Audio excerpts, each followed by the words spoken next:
Warne is the man. Perth is the place on a glorious sunny morning. Warnie, thank you for joining us. Mate, we're going to go through some of the aspects of leg spin that you feel are important and talk about some of the principles that have made you so successful. Let's begin with the grip, because you've got a looser grip than a lot of youngsters. Yeah, I think one of the most important things is the grip, is you have to feel comfortable with your grip. But as long as you're doing the basics right, you haven't got the ball too far in your palm like that, which, you know, if you haven't got it too close and too far in there, it's just about hard to get the ball to actually spin the ball. You need to have a bit of a gap in between there so you can actually get the leverage to actually spin the ball. So that's important. Grip is something, the actual pressure of your grip is something that you have to feel comfortable with. What I do, which not necessarily mean it's right, but it just suits me. That's one of the very important point. You must do what suits yourself, but as long as you're doing the basics right.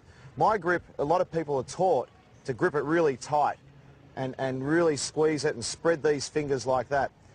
The reason I don't like that, first of all, is if you've got it tight and tense, you're tense when you come to the wicket. You're actually coming up and you've got it tight and it's all getting really hard. I like to feel relaxed. I think if I feel relaxed doing it, then I'll be able to do what I want to do down that end. So the reason being, I have a nice loose grip.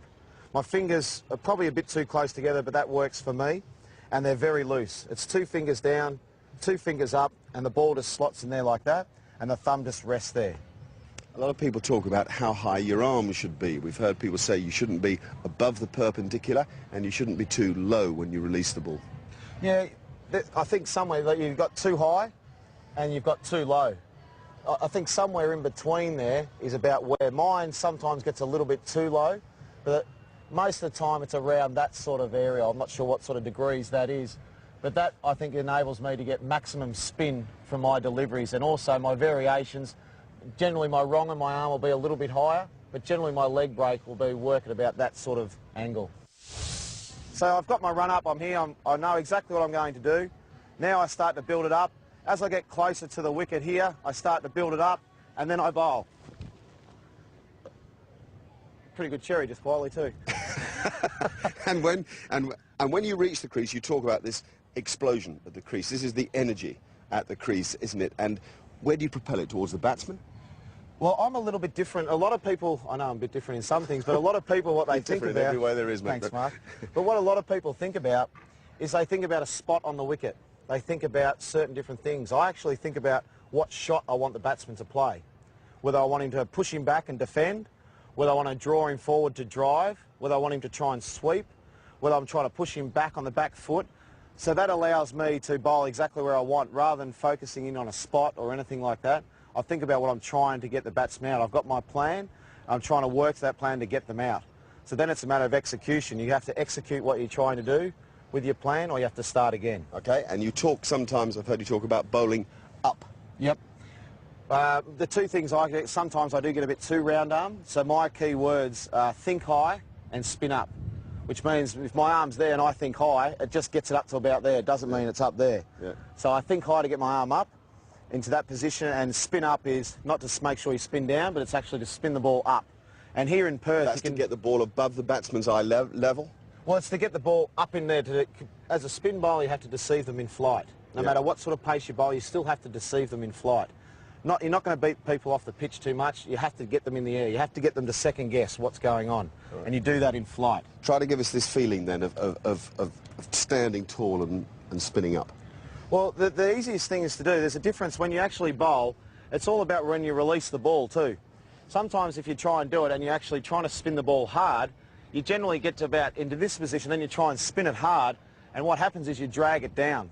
So if you're trying to spin it hard, sometimes you open up like that and you drag it down spinning. So you actually want to spin up, for me, means I get myself in that position and I spin the ball up like that. And what role does the follow-through play in all of that? Crucial. Okay. Crucial is the follow-through. There's no point bowling the ball and stopping here. This, with your follow-through and things like that, you've got your momentum with your run-up. When you've actually released the ball, it's just like any other fast bowler, any other bowler. You must make sure you follow through, and that's where your hips and everything else drive.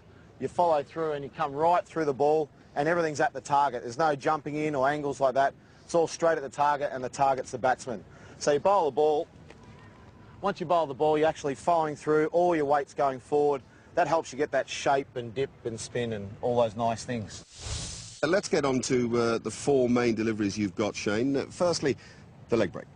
The leg break, basically your wrist is in that position with the back of your hand facing your face, and that's how you bowl your leg break from right to left. That's how it goes.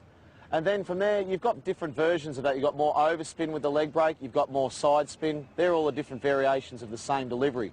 But that's the basic leg break. So the back of the hand's pointing at your own face. To me, yep. Yeah. Then if you want to bowl an overspinner, it's basically just go straight over the top like that. And then if you go to the wrong end, near of the sky, and then the wrong end, the back of the hand's facing the batsman. Facing the batsman. Okay. So there are people that can bowl it a wrong and a lot better than what I can, but that's how I bowl mine. A lot of people can bowl them different sorts of ways and different leg breaks, but they're the basic for children trying to bowl leg breaks. If you try and get your wrist in that position for a leg break, that position for a straight one, that position for a wrong one, then hopefully you'll be okay. How does the flipper work? The easiest thing with a flipper is to click your fingers, put the ball in there, click your fingers, and try and get the ball to come up, and do exactly the same up here. Click your fingers. Give the ball four balls. Okay, here's the leg break. Leg break. I'll go leg break, top spinner, wrong un, then I'll bowl a slider and a flipper.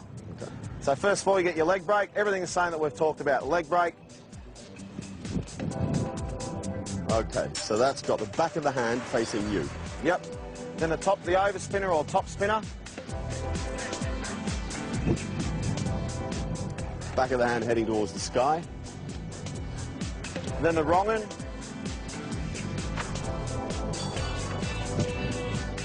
Oh yes, back of the hand facing the batsman. Slider. Slider with the seam. I'll do the seam down this way.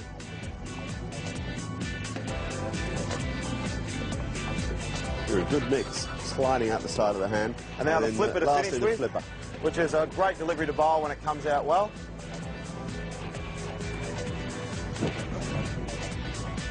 Okay, great to watch those. And just to finish, some thoughts for youngsters, because, gee, you guys get smacked over the boundary ropes too often for kids to stick with the art sometimes.